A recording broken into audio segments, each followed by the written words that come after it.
Hello friends, आज हम इस वीडियो में जानेंगे कि हमारा सीटेट का जो आंसर की कब आने वाला है, सीटेट का फाइनल रिजल्ट कब आने वाला है। साथ ही साथ हम ये भी जानेंगे कि सीटेट में थोड़ा बहुत जो बदलाव आने वाला है उसके बारे में भी जानेंगे। क्या उस बदलाव में हमारा सीटेट का सिलेबस चेंज होगा या नहीं होगा, एग्ज़ाम पैटर्न जो होता है क्या रहेगा। साथ ही साथ हम ये भी जानेंगे कि हमारे अगर आप सीटेट क्वालिफाई करते हैं तो कितने मार्क्स चाहिए इस स्टेट के लिए, अपने स्टेट या अदर स्टेट के लिए आपके कितने मार्क्स रहेंगे तब आप एलिजिबल रहेंगे। इन सब चीज़ों को होता है इस वीडियो में जानेंगे। सबसे पहले हम शुरू करते हैं। तो हम जानते हैं कि 2024 में जो होता है एक 21 जनवरी को एग्ज़ाम हुआ था, वहाँ से हम समझने की कोशिश करेंगे। जैसे कि जो होता है हमारा एग्ज़ाम जो होता है 21 जनवरी को हुआ, 21 जनवरी को जो होता है एग्ज़ाम हुआ था, ठीक है। तो जो एग्ज़ाम 21 जनवरी को हुआ था, इसके बाद जो होता है इसका आंसर की कब जो आया था, तो ये जो होता है 7 फरवरी, ये कब आया था 7 फरवरी 2024 से लेकर ये जो होता है 10 फरवरी 2024, ठीक। ये यानी कि 3 दिन जो होता है इन्होंने अपना आंसर की जारी किया था 3 दिनों में। आप इन 3 दिनों के अंदर अपने जो होता है आपको लगता था कि ये क्वेश्चन मेरा गलत है तो आप उसको चैलेंज करने के लिए ये इन्होंने 3 दिन दिया था। इसका जो होता है 21 जनवरी का जो सीटेट हुआ था, इसका जो होता है फाइनल रिजल्ट जो होता है कब आया था, तो ये फाइनल रिजल्ट जो होता है 15 फरवरी को आया था, ठीक है। फाइनल रिजल्ट 15 फरवरी को आया था, यानी कि ठीक इसके जो होता है 5 दिन बाद ही इन्होंने अपना जो होता है रिजल्ट डिक्लेयर कर दिया था। तो यानी कि टोटल प्रोसेस जो होता है कितने दिन का है, यानी कि लगभग जो होता है ये 25 दिन, यानी कि ये 25 दिन में जो होता है अपना रिजल्ट जो होता है दे दिया था, ठीक है। अब ये तो पहला सीटेट हुआ था जनवरी में। अब जो दूसरा हमारा सीटेट हुआ था जो 7 जुलाई को, यहाँ पर बच्चे जब पूछ रहे हैं कि 7 जुलाई को एग्ज़ाम हुआ था तो इसका आंसर की कब आएगा या फिर जो होता है ये रिज़ल्ट कब तक आएगा, तो इसमें भी देखते हैं। 7 जुलाई को जो हमारा एग्ज़ाम हुआ था, तो अगर इसका आंसर की ज़्यादातर आने का उम्मीद है या तो 24, 25 या 26, इन 3 दिनों में जो होता है सीटेट का जो होता है आंसर की जारी कर दिया जाएगा। आप इन 3 दिनों ज़्यादातर उम्मीद है कि इन्हीं तीनों दिन में सीटेट का आंसर की जारी होगा। इसके बाद जो होता है आप इन 3 दिनों में आपका जो क्वेश्चन लगे कि हाँ ये मेरा क्वेश्चन सही है, आंसर की गलत जारी हुआ है, तो आप जो होता है इसको चैलेंज कर सकते हैं, ठीक है।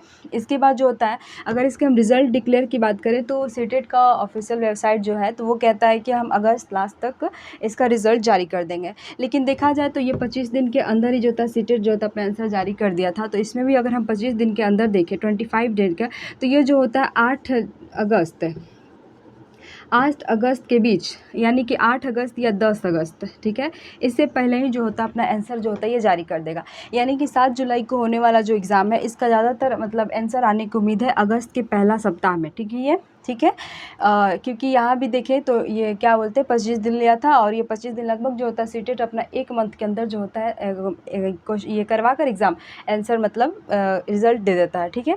अब दूसरी बात जानते हैं यहाँ से कि सीटेट में जो होता है, मान लेते हैं आप दूसरी बात इसका जानते हैं कि सीटेट में कुछ बदलाव देखने को मिल रहा है। पहले हमारा सीटेट का अभी जो होता है सीटेट का हमारा जो लेवल था वो 2 लेवल पर एग्ज़ाम होते थे।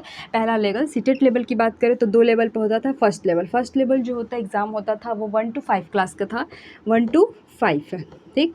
और जो होता है सेकेंड लेवल का यहाँ पर समझते हैं 1 to 5 में जो होता है पहले आता है CDP, इसके बाद आता है EVS, मैथ, लैंग्वेज 1, लैंग्वेज 2, ठीक। लैंग्वेज 1 ये सभी एग्ज़ाम, ये जो होता है CDP यहाँ पर 30 मार्क्स का था, EVS भी 30 मार्क्स का है, मैथ भी 30 मार्क्स का है, और जो होता है लैंग्वेज 1 भी 30 मार्क्स का है, और ये लैंग्वेज 2 भी 30 मार्क्स का, यानी कि 150 मार्क्स, 150 मार्क्स का जो होता है लेवल सीटेट 1 का एग्ज़ाम होता है। अब हम लेवल 2 पर पहुँचते हैं। तो ये जो होता है एग्ज़ाम होता है ये 6 to 8 क्लास तक होता है, ठीक है। अब इसमें भी जो होता है हमारा देखेंगे तो CDP मिलेगा, इसके बाद जो होता है मैथ, या फिर जो होता है जिनका साइंस हो मैथ साइंस होगा, या फिर ये होता है या जिनका सोशल साइंस हो, ठीक है। ये 2 हो गया पहला CDP, और ये 2, और यहाँ पर आता है तो ये होता है लैंग्वेज 1, या चौथा देखें तो यहाँ पर लैंग्वेज 2 होता है, ठीक है। लैंग्वेज 1 और लैंग्वेज 2, इसका भी मार्क्स देखें तो ये 30 मार्क्स का होता है। मैथ साइंस दो मिलाकर या सोशल साइंस मिलाकर जो होता है ये 60 मार्क्स का होता है। जिनका मैथ साइंस रहेगा वो 60 मार्क्स का रहेगा, जिनका सोशल रहेगा वो सिर्फ 60 मार्क्स का रहेगा। इसके बाद लैंग्वेज 1 जो होता है 30 मार्क्स का रहेगा, लैंग्वेज 2 भी 30 मार्क्स का रहेगा, यानी कि टोटल जो होता है कितना हुआ 150 मार्क्स, ठीक है। अब आते हैं यहाँ पर नया सुनने को मिल रहा है कि हमारा जो होता है इसमें अब लेवल 3 भी होगा, उसके बारे में समझते हैं। एक सेकेंड,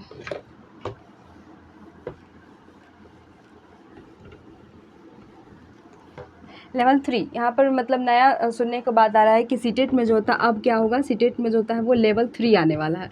लेवल 3 किस क्लास के लिए होगा, तो यहाँ पर जो होता है ये 9th क्लास से लेकर 12th क्लास तक होगा, ठीक है। इसका जो होता है ये नया एग्ज़ाम रहेगा हम लोग के लिए, या फिर ये इसका सिलेबस भी निर्धारित नहीं किया गया, न्यू एग्ज़ाम पैटर्न भी रहेंगे, ठीक है। जो ये अगर आता है तो पिछले जो होता है 2 लेवल पर इसका कोई असर नहीं पड़ेगा, उसका सिलेबस भी सेम रहेगा, एग्ज़ाम पैटर्न भी वही रहेगा, मतलब उसमें लेवल 1 और लेवल 2 पे इसका कोई फ़र्क नहीं पड़ेगा, लेकिन लेवल 3 एक नया जुड़ रहा है। इसमें ज़्यादातर अगर इसका सिलेबस की बात करें तो तभी सिलेबस जो होता है मतलब अभी तक इसका कोई कंफर्म नहीं हुआ है, लेकिन इसमें ज़्यादातर उम्मीद है कि इसमें भी सीडीपी रहेगा। फिर इसके बाद जो होता है पैडागोगी रहेगा, पैडागोगी रहेगा, और तीसरा जो होता है इसमें लैंग्वेज रहेगा, लैंग्वेज पेपर रहेंगे, ठीक है। इसमें लैंग्वेज पेपर रहेंगे, और ज़्यादातर आप देखते हैं कि यहाँ पर जो होता है इन तीनों के अलावा हो सकता है तो हमारा जो होता है ऑनर्स पेपर से जो होता है क्वेश्चंस रहेंगे, ठीक है। ये तो है लेवल 3। इसमें भी जो होता है ये भी एग्ज़ाम ज़्यादातर चांस है कि 150 मार्क्स का ही होगा, ठीक। अब देखिए यहाँ तक समझते हैं। अब जो होते हैं मान लेते हैं अगर आपका सीटेट का रिज़ल्ट आता है तो उसका क्वालिफाइंग मार्क्स भी हम जानते हैं, जैसे कि जनरल कैटेगरी के लिए जो होता है ये 90 मार्क्स चाहिए, ठीक है। और जो होता है इसके अदर कैटेगरी जो होता है जैसे ओबीसी हो गया, एसटी एससी हो गया, इसके लिए 82 मार्क्स होना चाहिए, ठीक है। मान लेते हैं आप जनरल कैटेगरी के होकर यहाँ पर देखिए, मान लेते हैं आपका 82 मार्क्स आया, ठीक है। लेकिन जो होता है अगर आप अदर स्टेट के जो फॉर्म आने वाले हैं तो उसमें जो होता है यह सबके लिए जो होता है 90 मार्क्स ही मांगता है, ठीक है। तो आप ये नहीं समझिए कि आपका जो होता है मान लीजिए अभी रिज़ल्ट आया 82 या फिर 85 86 ला रहा है तो आपको लगे तो आप सिर्फ अपने स्टेट के लिए एलिजिबल है। अगर अदर स्टेट में आप जाते हैं तो वहाँ पर भी आपको 90 मार्क्स ही मांगेगा। तो आप ज़्यादातर कोशिश कीजिए कि आपका जो होता है 90 एबव मार्क्स रहे, ठीक है। 90 जो होता है बाउंड्री हुआ, आप 90 एबव मार्क्स लाने की कोशिश की, ताकि आप जो होता है पूरे स्टेट में एलिजिबल हो। इसका जो होता है 90 मार्क्स का इसमें जो होता है देखिए तुरंत आने वाला वैकेंसी है, जैसे कि केबीएस का एग्ज़ाम आने वाला है, डीएसएसबी का एग्ज़ाम आने वाला है। इसके बाद जो होता है आप बिहार का मतलब नया ये बीपीएससी टीआर 4 आने वाला है। इसके बाद नवोदय विद्यालय का एग्ज़ाम आने वाला है। तो उन सब में जो होता है आपका अगर आप सीटेट पास कर गए, सीटेट का जो रिज़ल्ट अगर इन दिनों में आता है, इतने दिनों में, और इसके जस्ट बाद नवोदय विद्यालय, यानी कि नवोदय विद्यालय की वैकेंसी से एक दिन पहले भी अगर सीटेट का रिज़ल्ट आता है तो आप उसमें एलिजिबल है, दे सकते हैं, ठीक है। अब देखिए इस यहाँ पर इतना हो गया। इसके बाद और हाँ, जैसे कि जो बच्चे जो होता है जो इसमें नहीं पास कर पाए कि हाँ, तो वो कोशिश करें कि हम अगला जो होता है जो भी ये आने वाला है सीटेट दिसंबर है, उसका भी फॉर्म आने वाला है सितंबर में, और तुरंत जो होता है उसका एग्ज़ाम होगा दिसंबर लास्ट तक का हो जाएगा। तो कोशिश करिए कि हम जो होता है पढ़ें, जैसे कि हम पढ़ाई कर रहे हैं अगले सीटेट के लिए, तो 82 मार्क्स के लिए आप नहीं पढ़िए, आप जो होता है चाहिए कि आपके 90 एबव मार्क्स रहे, ताकि आप जो होता है सभी एग्ज़ाम में एलिजिबल हो, सिर्फ अपने स्टेट के एग्ज़ाम में नहीं, ठीक है। मैंने बताया है कि अगर आप सीटेट की तैयारी करना चाहते हो तो मैंने अपने चैनल पे बताया कि किस तरह से आप मतलब जो होता है इसकी तैयारी कर सकते हैं।